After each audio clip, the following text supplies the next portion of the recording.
Então, pessoal, a questão 3 da lista diz o seguinte: a figura abaixo é um instantâneo da realidade, que mostra a posição dos elementos da corda em diversos pontos em função de x.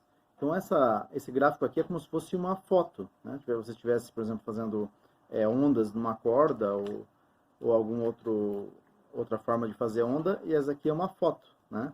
Pode ver que os eixos aqui é y em metros e x em metros, né? Continuando. E a figura B é uma abstração, pois mostra a variação com o tempo.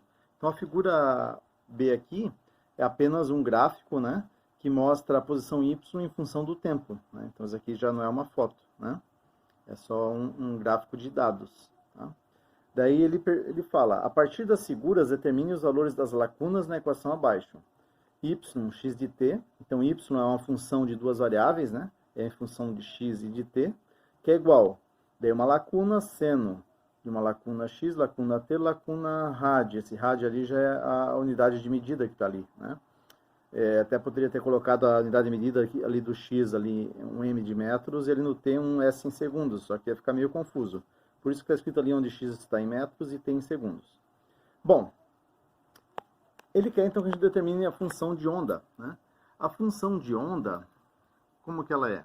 É y, x de t, né? Uma função de duas variáveis, como a gente falou. Daqui você tem o ym, que é ou um a de amplitude, né? Vamos colocar o ym, que é o que o livro do Halliday usa, né, para designar a amplitude, tá? Vezes o seno, né, de kx, onde o k é o número de onda, né? Mais ou menos, aqui depende para onde a onda está se propagando. Se a onda está se propagando para a esquerda, aqui o sinal é mais. Se a onda está se propagando para a direita, o sinal é menos, tá? De ômega t, então da frequência angular vezes o tempo, né? Mais φ, onde φ é a constante de fase. E aqui a gente vai aprender a calcular a constante de fase a partir dos dados, certo? Então vamos lá. Primeiro, como que a gente descobre a amplitude? Isso é fácil, né? A amplitude vai ser a distância aqui do ponto de equilíbrio da oscilação, ou seja, desse eixo aqui até o pico, né? Ou daqui até o vale, em módulo, né? Então, se você perceber aqui nos quadradinhos, né? Nós temos aqui 0, tracinho, 4, tracinho. Então, aqui quer dizer o quê? 0, 2, 4, 6 metros, né? O y está em metros, ó. Então, se vir daqui, né, até o pico da onda lá, ó, 2, 4, 6 metros. A gente pode verificar a amplitude também indo até o vale, né? 2, 4, 6, é a mesma coisa. Então, olhando pelo gráfico, a gente já tem, né? Que o ym que a gente quer obter aqui da fórmula, né? Já podemos até colocar aqui. Ym é igual a 6 metros, certo? Então, a amplitude é assim que a gente obtém. O seno de kx, então quem que é o k, né? O k é o número de onda, né? Que é definido por 2π sobre lambda, onde lambda é o comprimento de onda. Também fica fácil pegar do gráfico, né?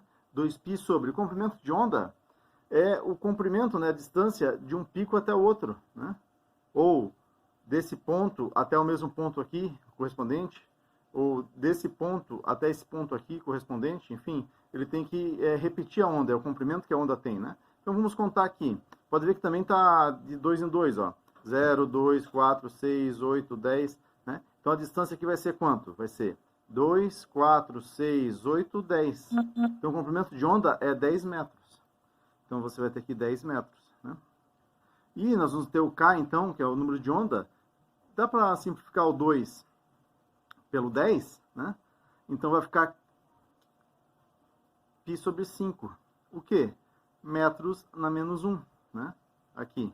Que é metros na menos 1 é a unidade do número de onda, do K, né? Porque o lambda, o comprimento de onda é em metros, está no denominador, então é metros na menos 1. Né? Então nós temos aqui já esses dois parâmetros. O mais e o menos, vou discutir daqui a pouquinho, tá? Vamos achar a frequência angular.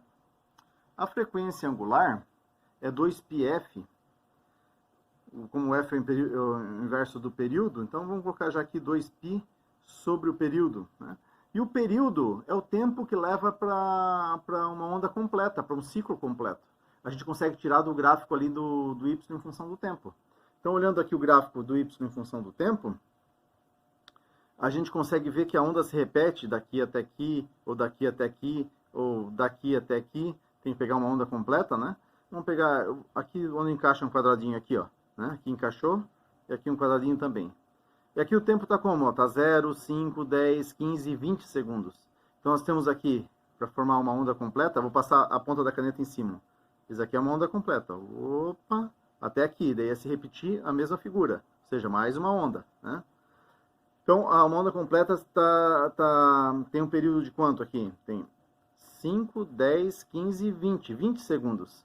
Então, nós vamos calcular aqui a frequência angular, 2π sobre 20 segundos. Né? Simplifica o 2 com 20, vai dar um décimo, né? Ou seja, π sobre 10 por segundo, né? Aqui nós temos o 2π, que é radianos, a frequência angular é a velocidade angular, né? É radianos por segundo, né? Então, o 2π é a unidade de ângulo, né? Que radianos, na verdade, é uma unidade de medida que só está especificando que é um ângulo, lá não tem, digamos, um valor de unidade, tá? Então, aqui é radianos por segundo. Então, π sobre 10 radianos por segundo. Tá? Agora, vamos determinar a constante de fase. Bom, para determinar a constante de fase, olha o que a gente vai fazer aqui, ó. Se a gente calcular o y de xt, né? Calcular o y de 0, 0, esse termo aqui vai zerar, esse termo aqui também vai zerar, vai ficar só o seno de φ, né? Então vamos fazer isso. A gente consegue obter esses dados do gráfico. Então a gente vai fazer aqui y, né?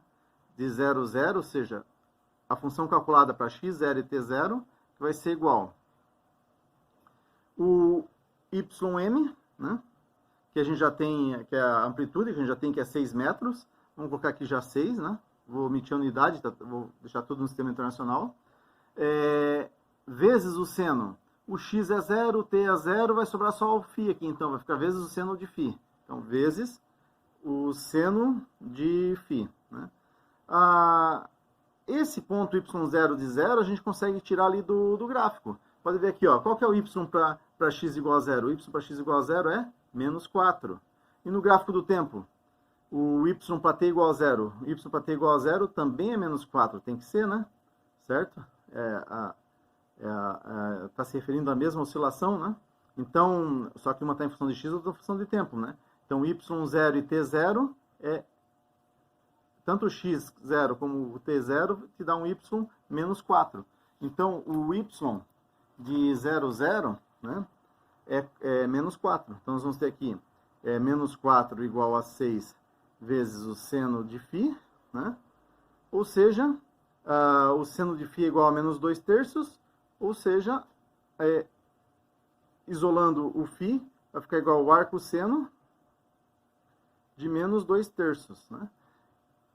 Calculem na calculadora, só que quando vocês calcular na calculadora, vocês têm que cuidar que vocês têm que colocar ali o argumento em radianos, a calculadora tem que estar em radianos. Então, calculo lá a segunda função seno de menos 2 terços, né? Que é o arco seno de menos 2 terços. Com a calculadora regulada para radianos, vocês vão obter o valor do φ igual a menos 0,730, né? Radianos. Né? Ou 0,73 radianos. Né? Então, esse é o valor do φ. Né? Se você calcular aqui, então, na calculadora, o arco seno de menos 2 terços com um ângulo, com um argumento ali em radianos. Tá? Agora, falta só a gente determinar esse sinal, se é mais ou menos. Tá? Então, acompanhe o raciocínio aqui comigo. Se a gente faz o tempo andar, né? Certo? Se a gente faz o tempo aqui andar, aqui é 0. Se a gente vai de 0 para 5 segundos, o y está aumentando ou está diminuindo? Ó? De 0 para 5 segundos, o y está diminuindo. Então, nessa função que é uma foto, né? Que é uma foto da ondulação, esse gráfico aqui da onda tem que andar para a direita ou para a esquerda para o y diminuir aqui? Pode ver que para o y diminuir, para esse vale aqui vir para cá, a onda tem que andar para a direita. Então, se a onda tem que andar para a direita, o sinal que a gente tem que ter aqui é o sinal de menos, né? Vocês podem fazer isso plotando esse gráfico também, mas é o sinal de menos. Então, a gente poderíamos colocar assim, ó, para determinar o sinal do termo do termo ômega t, né? 2 pontos. 2 pontos, tá? No gráfico de y de t, né? Se avançarmos no tempo, se avançarmos, né, no t, o y diminui, né? Diminui. Né? No gráfico y de x, ou no gráfico y de x, para a y diminuir, vemos que a onda deve se propagar para a direita. Portanto, o sinal vamos colocar assim, menos. Tá? Então, finalizando aqui, escrevendo a função y de x de t, vai ser igual, como a gente viu, a amplitude é 6, né? Do seno, a gente calculou o k que tinha dado π sobre 5, né? Π sobre 5 de x, a gente viu que o sinal é menos, o ômega é π sobre 10, né? Π sobre 10, t, né? Vezes t, menos 0,73 radianos. Então, pessoal, essa é a resposta desse exercício 3.